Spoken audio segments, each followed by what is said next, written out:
Hello my beautiful moms. आज था Saturday और सैटरडे को ना बच्चों की थी पीटीएम। तो मैंने सोचा चलो जल्दी जल्दी में जैसा भी बनेगा ना जल्दी जल्दी बनाएंगे, क्योंकि पीटीएम से आते वक्त ना लेट हो गया था और बच्चों को ना कुछ अच्छा सा खाना था। तो मैंने बोला उनको शाम को कुछ अच्छा बनाते हैं, अभी हम बनाएंगे झटपट वाली सब्जी और पराठे उसके साथ में। जी हाँ फ्रेंड, बहुत ही जल्दी और बहुत ही अच्छी बन करके ये सब्जी जो है ना बन करके तैयार हुई थी। आप एक बार इस रेसिपी को ज़रूर ट्राई करें। तो ये देखिए इस तो चलिए फ्रेंड रेसिपी शुरू करते हैं। जिसके लिए देखिए मैंने लिए मटर और ये लिए मैंने 3 आलू। जी हाँ फ्रेंड, बहुत ही जल्दी से बनाएंगे इस सब्जी को। इसके लिए देखिए मैंने बड़े बड़े 3 आलू लिए हैं, इनको छील लेंगे अच्छे से।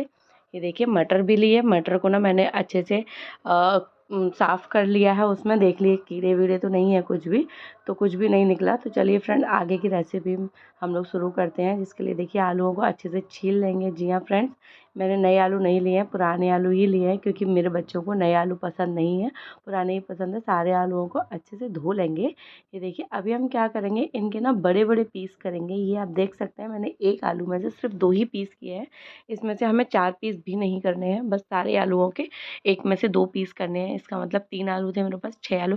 आप जितनी भी क्वांटिटी में सब्जी बनाना चाहें आप अपने अकॉर्डिंग ले सकते हैं। इसके बाद हम क्या करेंगे, उन आलूओं में अच्छे से धो करके पानी डाल देंगे। ये देखिए मैंने लिया है देसी टमाटर। जी हाँ फ्रेंड, 2 देसी टमाटर, हमें देसी वाले ही लेने, उससे सब्जी का टेस्ट जो है ना 2 गुना बढ़ जाता है। अभी क्या करेंगे, एक कुकर लेंगे। मैंने ये सब्जी कुकर में बनाई है। आप बिल्कुल भी चिंता मत करिए, कढ़ाई जैसी ही सब्जी बनेगी कुकर में। जी हाँ फ्रेंड, बहुत से लोग डरते हैं कि हम कुकर में सब्जी बनाते हैं तो घुल जाती है, बट इस तरीके से आप एक बार ही ज़रूर बनाइएगा, आपकी सब्जी बिल्कुल भी नहीं घुलेगी। सरसों का तेल डालेंगे, सरसों के तेल में ही इस सब्जी को बनाइएगा, बहुत अच्छा टेस्ट आएगा।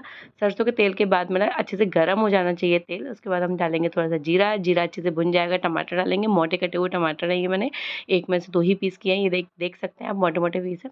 अब ये जो हमने आलू कट करके रखे थे ना, हम उनको भी डाल देंगे। ये देखिए हमने आलू भी डाल दिए हैं अपने। अभी क्या करेंगे, हमने जो मटर छील के रखी थी ना, मटर को भी इसमें इस तरीके से डाल देंगे। ये आप देख सकते हैं सारी चीज़ें हमने डाल दी। अब हम इसमें कुछ मसाले डालेंगे। जी अपने बहुत ही बेसिक से मसाले हैं, जैसे मैंने धनिया पाउडर डाला है। अभी हम इसमें हल्दी पाउडर लेंगे। अभी हम इसमें रेड चिली पाउडर लेंगे। इस तरीके से जो भी आपकी मसालदानी में होते हैं ना, जो आपकी किचन में अवेलेबल होते हैं, मैं उन्हीं सारी मसालों से बताती हूँ आप लोगों को रेसिपी, जिससे आपको ना बिल्कुल भी तकलीफ़ ना हो कोई भी सब्ज़ी बनाने में। जी हाँ फ्रेंड, अभी हम क्या करेंगे, नमक लेंगे, नमक को डाल देंगे अच्छे से। ये देखिए आप नमक स्वाद अनुसार डालिए अपने अकॉर्डिंग, आप जितना खाते हैं उतना। और अगर आप चाहें तो इसमें गोभी भी ऐड कर सकते हैं। जी हाँ फ्रेंड, बहुत अच्छा टेस्ट आएगा उससे भी। ये मैंने थोड़ी-सी ना कश्मीरी लाल मिर्ची डाल दी, जिससे ना कलर बहुत अच्छा आएगा। थोड़ी-सी खटाई डाल देंगे, जिसे हम आमचूर पाउडर भी बोलते हैं। थोड़ा-सा काला नमक ज़रूर डालिएगा, उससे ना बहुत अच्छा टेस्ट आएगा। जी हाँ फ्रेंड, कोई भी सब्ज़ी हो उसमें काला नमक अगर आप डाल देते हैं ना, तो उसका जो टेस्ट है ना एकदम अलग लेवल पे पहुँच जाता है। तो ये देखिए कसूरी मेथी हम थोड़ी-सी इसमें डाल देंगे। थोड़ा-सा ये हमने कद्दूकस करके अदरक भी डाल दिया है। ये मैं बिना प्याज़ लहसुन के बना रही हूँ सब्ज़ी। जी हाँ फ्रेंड, तो भी ये ना ये बहुत ही ज़्यादा टेस्टी बनेगी।